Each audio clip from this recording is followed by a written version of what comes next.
peux me faire jeter. Très bien, les amis. Donc, nous continuons notre introduction sur Hilchot Shabbat parce que Shabbat, c'est comme une fois par semaine. Alors là, on arrivait à un autre sujet. On a fini le gramma. On a fait Chinou, on a fait gramma. On a vu toutes sortes de choses, Julien, c'est magnifique. On a dit c'est Rabbanan. Ouais. Et on a vu des petits trucs intéressants. Il y a des mélachot de gramma que là c'est d'Oraïta, mais si la mélacha, parfois les gramma, parfois non. Ouais. Comme bichoul, tu peux faire un bichoul direct et tu peux faire par gramma. Ouais. Si c'est le derrière, en vérité, la définition c'est le derrière. Bichoul, c'est le derrière de mettre une casserole qui va cuire. C'est le derrière, quoi. Ouais, c'est le derrière. Mais c'est vrai que si tu enlèves la casserole avant que on soit arrivé au chiour de bichoul, t'es pas chayav. C'est un peu le chidouche dans bichoul, quoi. Hein, il y a un chidouche dans bichoul par rapport aux définitions des melachot Shabbat. Il y a un chidouche. Que normalement, c'est où la melacha, son style, c'est gramma, ou non. Ouais. Si son style, c'est gramma, comme par exemple de jeter avec la fourche les grains et la paille pour que le vent les sépare. Ce qu'on appelle, ça s'appelle comment ça Non. Ah oui, mais quand on va à une bride mila, on ne peut pas tout apprendre. Ah, j'ai vérifié, j'attends. C'est quoi, ils l'ont repris à l'armée, les mecs? Pour une bride mila, on manque en cours, enfin. Même pas de la famille, juste un voisin. Non, de la famille, c'est de la famille. Ah, c'est ta famille? Ah, c'est Benjamin, alors, que t'as balancé. Donc, Razak, toi, tu avais le droit. Razak. Benjamin, je m'occuperai de lui. Aurel, Zoré. Zoré, c'est une mélacha, c'est un Hav. Bien que ça ressemble à Borer, mais c'est un Hav à part. Il y a une troisième mélacha de Borer qui ressemble à un Hav, Julien.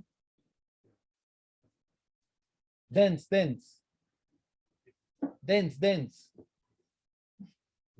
Meraked.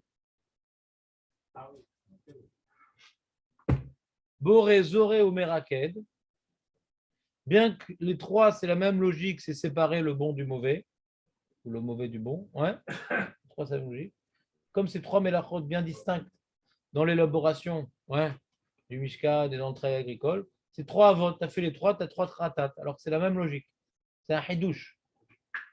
Mais là-bas, il y a un deuxième hidouche dans Zoré. C'est quoi Zoré, au fait, Zoré? Mais comment on fait Zoré exactement? Il y a Zora, Zoré, Zoro, Zéro. Et là, c'est Zoré. Mais comment on le fait? Avec le vent. Avec le vent. Ah, donc c'est un gramma, c'est pas moi qui ai tout fait. Mais comme c'est le derrière de la mélacha, c'est chayav. D'accord? Ah, et comme maintenant je viens moudre le blé avec le moulin, c'est chayav ou c'est pas tout? Non, c'est pas tout, parce que quand tu fais normalement Tochen, c'est pas les dégrammas. Zoré, c'est tout le temps les dégrammas. Zoré, c'est adhérer. Adhérer al yedégramma rak. Et chasser, tu mets un piège. C'est gramma. C'est d'oraïta ou des raboun? Non? Non? T'as jamais vu les cowboys? Aujourd'hui aussi.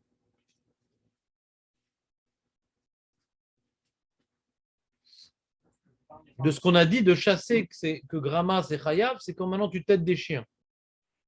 C'est pas tout seul que la bête elle va être prise. C'est grâce à l'oppression canine. Mais ce gramma-là, il est chayav. Mais de mettre une corde et que ça va attraper. Non. Je n'ai pas entendu. Quel gramma nous rend? Je n'ai pas entendu. Quel gramma? Permis. Ah, non, il n'y a pas. Non, ramassation des rabbanim.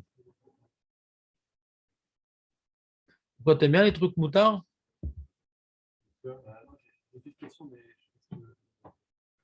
Ouais.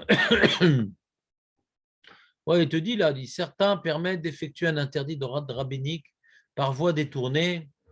Par exemple, alors c'est un cas compliqué, je ne voulais pas en parler, mais bon, si Julien, vraiment, tu cherches les cas compliqués. Placer avant Shabbat un ustensile sous la table. de telle manière qu'après le repas, en retirant la table, celui-ci se retrouve exactement en dessous. Là, il y a une lampe qui suinte. C'est des LED, tu n'as pas ça, mais c'est des lampes à huile qui suintent. C'est de baltacherie de l'huile, c'est dommage.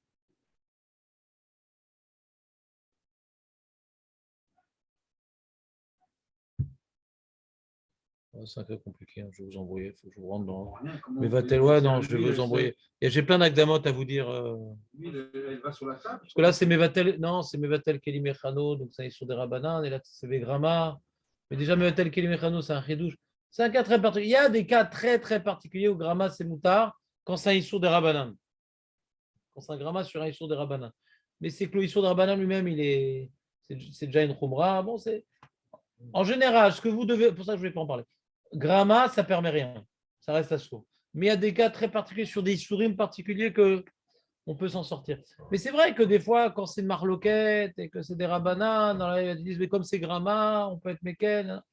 Des fois, on utilise le cas de gramma, des fois, pour alléger le issour et pour faire pencher la balance du côté des permitteurs. Mais gramma, normalement, ça ne va rien permettre. Ça va juste faire passer d'oraïta des rabbanan. C'est clair? Tu as compris, gramma, c'est indirect. Oui, encore une question, qu'est-ce qui se passe?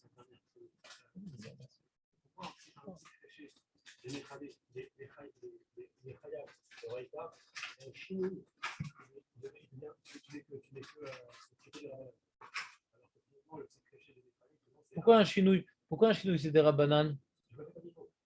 Non, non, donne-moi le mécor. Pourquoi un chinouille c'est des rabbanan? Non, pourquoi? Et alors, c'est pas fait comme c'est quoi le problème? Non, non, non, tu n'as pas dit la phrase, il y a un mot-clé. Non, tu l'as pas dit, il y a un mot-clé. Il y a un mot-clé, tu n'as pas dit le mot-clé. Non, le petit mal, on dit c'est la bride là qu'on fait optimal. Tu n'as pas dit le mot-clé. Je répète plusieurs jours d'affilée, jusqu'à ce que pour le rendre optimal. Ouais, faut rendre optimal ce qui est optimal. Les amis, tu n'as pas dit le mot-clé, Julien. Meleched Marchevet. C'est ça le mécor. Puisque maintenant, on a dit Meleched Marchevet, ou bien c'est Mechouchevet, ou bien c'est Chachouva. Tout acte, écrire la main gauche, ce n'est pas un acte Chachouv. Ouais. Donc ça ne rentre pas dans la définition de la Melacha d'Oraïta de Shabbat. Maintenant, tu tires le banc très lourd, qui va faire Vadaï un sion, tu sais qu'il va faire un sion. Même ton intérêt, c'est de le mettre dans la souka, mais tu sais qu'il va faire un sion et tu es très content parce que tu es agriculteur, sioniste. Alors ça s'appelle une Melechet Marchevet. Tu sais que ça va faire, puisque c'est Nirale, c'est comme si tu es mitkaven. Comme ça, ils disent Rishonim. C'est comme si tu es mitkaven. Tu fais deux pour le prix d'un. Quand tu es ces petits créchés de Nirale, c'est-à-dire que tu fais étirer le banc et le sillon. C'est comme si tu étais mitkaven aux deux. Parce que Nirale. C'est trop, c'est sûr que ça va se faire et tu es content. Donc c'est difficile dans l'esprit d'un homme de dire non, mais rien à voir, c'est qu'une conséquence, c'est pas. Arrête, tu es en train de faire un sion. Quand quelqu'un il est content et c'est sûr que ça va se faire, alors il y pense et il le fait. Ça devient une Melechet Marchevet. Aïn Sham dans les Mefarshim. Karakatou. D'accord? Tu ne comprends pas en Youn, c'est pas grave, on ne fait pas un shiur de Youn. En tout cas, c'est ça que tu dois retenir, c'est une des raisons qui est rapportée, je ne sais plus, c'est le Tosfot qui dit ça, je ne me rappelle plus quel Rishon. Ouais. Tu n'as pas acheté le livre, Julien? Il explique ça. Ce n'est pas le genre de livre que tu achètes? Ah. Même pour ta femme, c'est bien, des fois, elle a une question, elle va voir. Tu as un index. Ouais.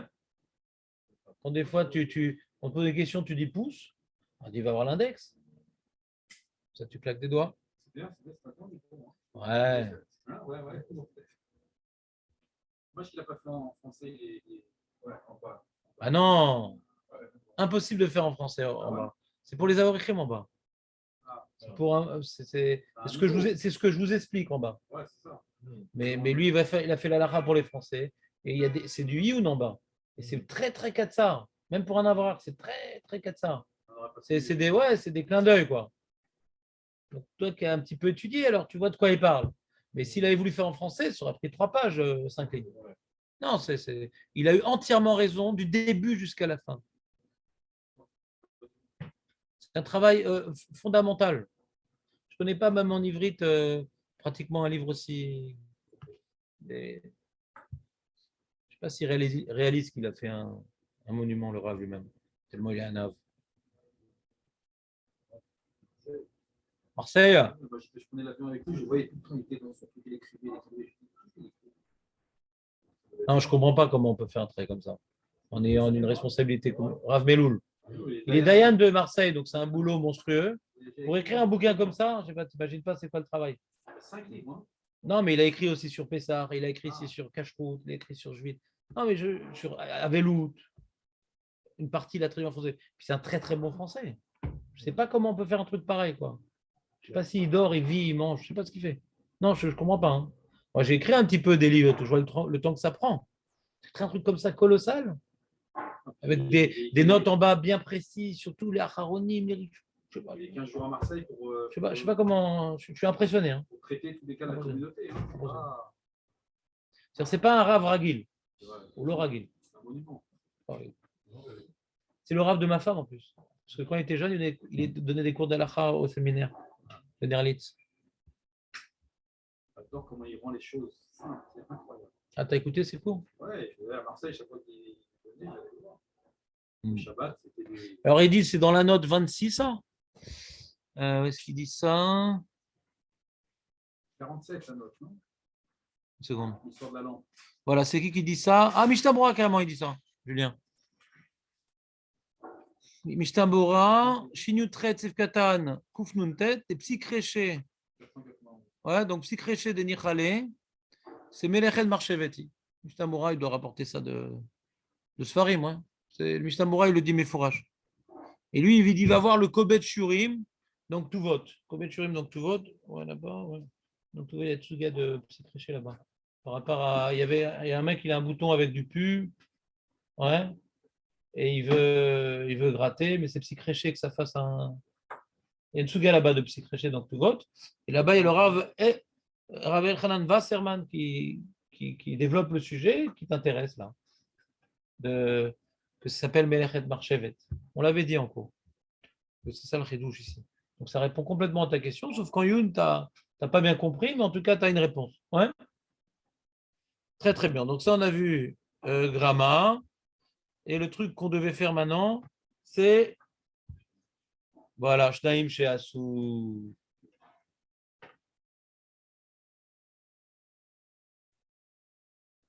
Le Rav Reikin, Zirkono le Bracha, il était pendant la Deuxième Guerre mondiale. Il a été pris de force dans l'armée française. Il n'a pas compris pourquoi Hachem lui a fait ça. Puis après, il a compris. Parce que bon, ils ont vite perdu la guerre, les Français. Il s'est fait attraper par les Allemands. Il n'a pas pu être envoyé dans un camp de concentration. Parce qu'il y avait un accord avec Pétain que les soldats français, même s'ils sont juifs, on les met en camp de prisonniers, tout ce que tu veux, mais on ne les tue pas. D'accord? Il n'y a pas de possibilité de. Et bien, ils ont respecté les Allemands. Donc lui, c'était donc un monsieur avec une barbe, des péodes, un juif, quoi, qui étudiait des Mishnot toute la journée. Toute la journée, il était en train d'étudier. Et il était dans un camp de prisonniers allemands pendant toute la guerre. C'est là-bas où il a appris le français d'ailleurs. Parce qu'il venait d'arriver de Pologne, etc. Il s'est fait attraper. Et d'ailleurs, il m'a raconté, Machavruta, que c'était son rave à Aix-les-Bains, que comme il a appris le français avec les prisonniers, soldats, etc., il parlait de manière très, très populaire. Il disait le Rajba, c'est un mec très bien. Ouais.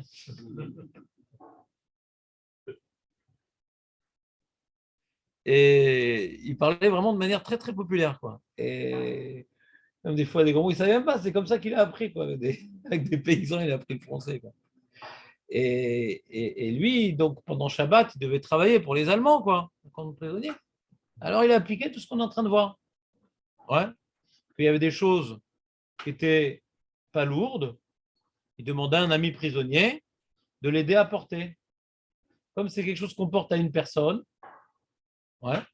Quand c'est une chose qu'on porte à une personne, eh bien, comme on le fait à deux, alors ça s'appelle plus. On va voir pourquoi. Une melacha d'oraita. Mais il a fait aussi autre chose, c'est que des fois, le mec, il ne voulait pas porter avec lui. Donc, c'était uniquement les trucs lourds qu'il devait porter avec un autre. Mais si c'est un truc lourd et qu'on est deux à porter, c'est Doraïta. C'est ces trucs habituellement, il faut être deux, c'est Doraïta. Donc lui, ce qu'il faisait, il portait avec deux doigts. À un tel point que jusqu'à la fin de sa jour, jusqu'à la fin de sa vie, il avait ses deux doigts atrophiés. Il a détruit ses deux doigts pour pouvoir faire Shinui Shabbat. Il portait ce qu'on devait porter avec deux mains, avec deux doigts, pendant des années. Donc c'est un petit peu la halachot qu'on est en train de voir qu'il a illustré. Alors il est écrit dans la Torah, si un individu d'entre le peuple transgresse par inadvertance en faisant une des choses que l'Éternel défend de faire, et se trouve ainsi en faute, il apportera pour son offrande un sacrifice expiatoire.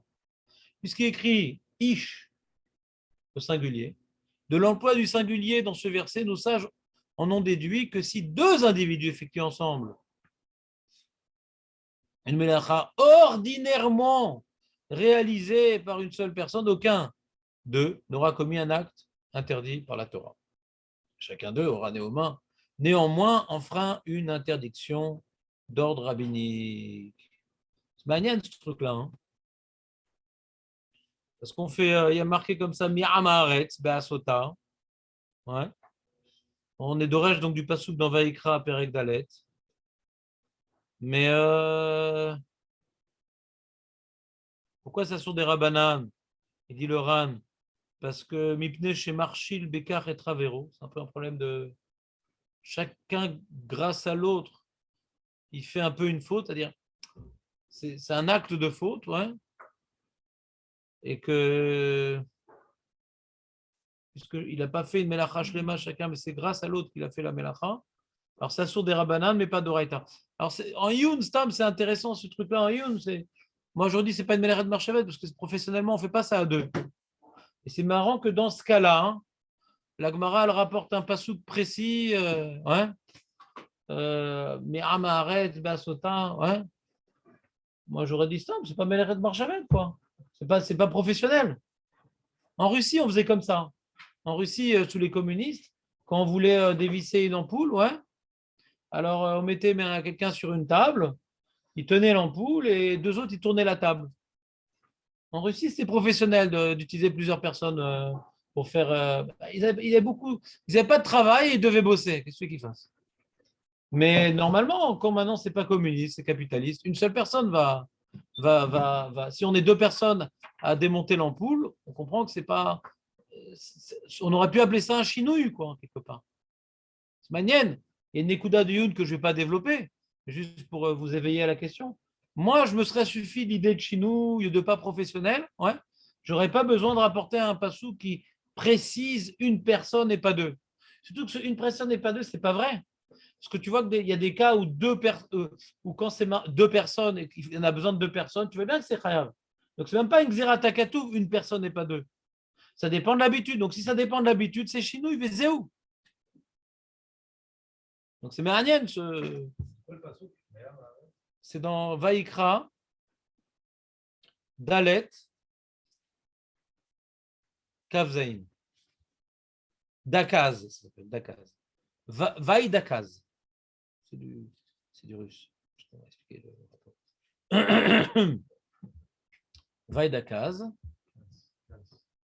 Est-ce qu'il est mon truc? Kazakhstan. C'est bon. En Russie, non? Présente ta case. Où est le truc? C'est incroyable. Où est mon programme?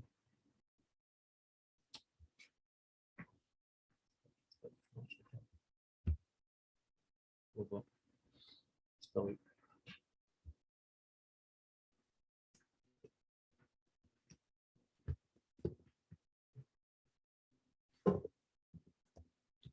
Qu'est-ce qui se passe? Voilà. Voilà, il est là. Non.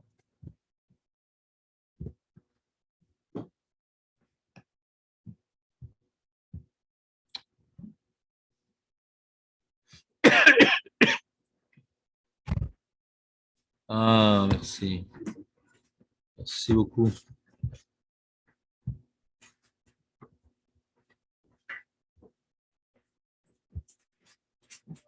Le moustique, il est revenu sur que j'ai tué. Comment il a fait? Je suis trop près de toi là. Veim nefesh achat techeta bishgaga mi ama haaretz. Il est un peu en trop ce terme, Mi'amaret. Lama Mi'amaret. Be'asota achad mitzvot Hashem asher lo tasana ve'Hashem. En plus, ce n'est pas mes fourrages qu'on parle du Shabbat dans le Pasuk, ça a l'air d'être très général. Nous dit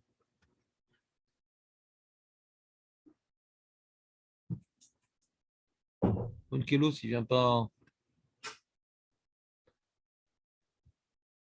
Ouais, on ne parle pas de Shabbat. Hein.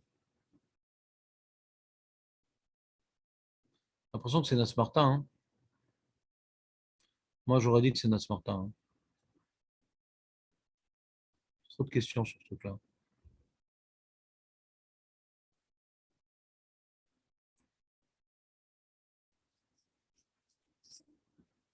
Dans cette Gemara dans Shabbat, ça dit Gimel. Touchal et Shanot Yachid Tifkan. Chad le Mieto et Zeoker Zemania. Ze Yachol Veze Yachol. Yachid Shasa Berat Beddin. Il y a 3 Leshonot Yachid. Pourquoi il y a 3 Leshonot Yachid? C'est quoi? Ça, on avait dit Dakaz. Une seconde. Alors c'est quoi? Im Nefesh. Donc c'est Nefesh. Mi'amaret. 2 Leshonot. Bon. Ouais. Alors, il y a 3 Limoudim là-bas dans le Gemara Shabbat. Oker Vemaniar. Un, il vient soulever l'objet qui passe à un autre qui va poser l'objet. Pour être réel de ça, il faut prendre et poser. Un, il a pris, l'autre, il a posé. C'est Shnaim chez Assoua. Ah ouais, dans ça, on voit, il n'y a pas de chinouille vraiment en vérité. Ouais, non. Ça répond à ma question. Il n'y a pas de chinouille dans ça. C'est une Chetzi Melacha, mais il n'y a pas de chinouille. Oui, d'accord. Donc ça répond à ma question. L'histoire de la poudre, ça ne répond pas à ma question. Parce que ma question, elle est sur le deuxième limoud de l'Agmar. Quelque chose que chacun aurait pu faire soi-même et qu'ils le font en deux. Ça, l'Agmar, elle dit que le passou qui vient aussi exclure cela, comme l'histoire de la poutre. Un mec aurait pu porter la poutre tout seul. Eh bien, s'il le fait à deux, alors le passouk aussi va être Memaït Etzé. C'est-à-dire, il y a un autre terme dans le passouk qui est le. Mais le premier cas, on a besoin du passouk, le premier cas. Que j'ai fait une Chetzi Melacha. Par exemple, la Melacha de porter, il en parle au Rav Meloul de ce cas-là. On va revenir dans les mots. Par exemple,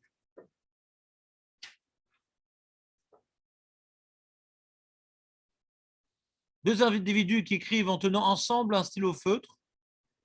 Bon, ça, moi, j'aurais dit chinouille, ouais, qui tient ensemble le stylo feutre. Nous retransgresser qu'une interdiction de nos sages, chacun d'eux n'ayant fait qu'une demi-mélacha. Demi-mélacha. C'est bizarre, hein?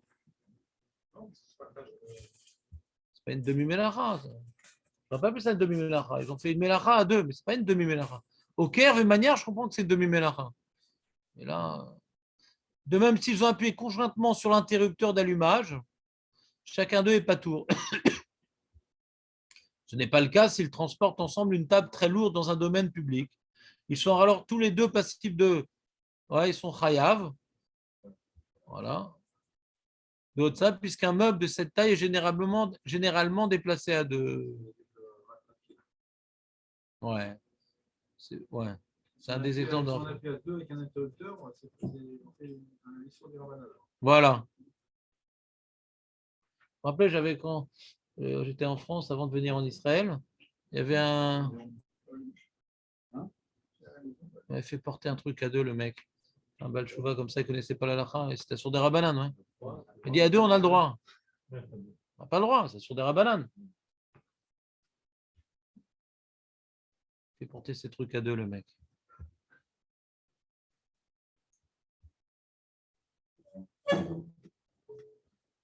Si on est en bas d'une porte, on veut rentrer, il n'y a pas de sens, on appuie tous les deux sur la moitié du bouton. T'as eu la même heure que moi, le mec, t'as vu? La même heure, incroyable, en direct live.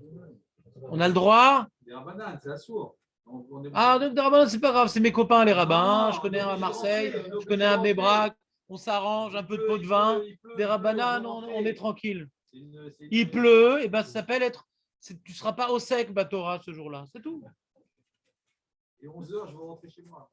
Ben, c'est pas grave, il ne faut pas vivre en France. On a dit, la France, c'est pas fait pour les juifs. Voilà, c'est des cas particuliers Non, non, non. qui peuvent être résolus. Mais pas, on ne résout pas ça sur des rabananes. Oui, ça Mais il est fou, le mec. Et si tu le fais, et si la personne ne le fait parce que c'est assur que des rabananes, il est rav mitab ideshamaï, le mec. Si quelqu'un il fait un issour parce qu'il sait que c'est des rabananes, et c'est parce que c'est des rabananes qu'il a yetzara de le faire, en plus il est rav mitab ideshamaï, le mec. S'ils ont appuyé conjointement sur l'interrupteur de l'image chacun, et deux et pas tour. C'est ce qu'il y a écrit. C'est quoi, pas tour? Dispenser de toute peine, voilà. Bon, bah, David. C'est assourd, on sait que c'est assourd. Mais voilà pourquoi Je n'ai rien à faire pour toi, David. c'est un cas pratique, c'est écrit cas pratique. Je ne suis pas infirmier, je suis uniquement enseignant. Ouais. Cas pratique, c'est écrit. Il y a des moments où l'enseignant ne peut plus rien faire. Oui, c'est un cas pratique. Oui, le note, c'est un cas pratique, c'est interdit. Alors, pourquoi le Rav Meloul nous fait toutes ces introductions? Parce qu'on verra après dans les halachot que des fois, il y a une marloquette, il y en a qui permettent, il y en a qui interdisent.